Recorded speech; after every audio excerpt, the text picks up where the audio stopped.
后来继续来到高雄的高山，一个智能撞界的男子，日前疑似去互4个男子拐骗出门了后，互因用阿鲁米的棍仔，用这个安全帽仔来鉗头壳、讲头壳。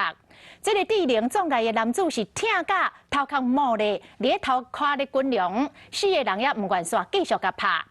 这个受害的男子的妈妈是有够心疼，指控这个凶手每一个拢是讲头壳，根本就是要甲伊的后生来拍死。这4个嫌犯已经互警方带回去调查了。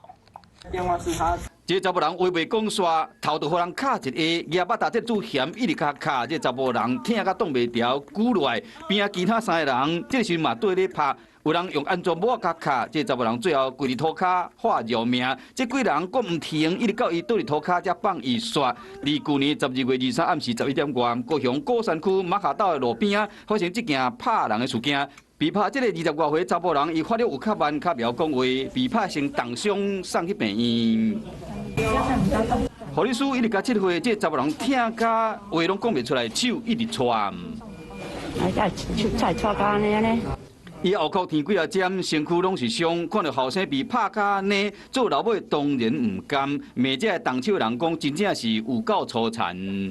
被骗过来骗出去的这样，全部从头到尾就是打头啊！对啊，球棒拿着安全帽就是敲头啊！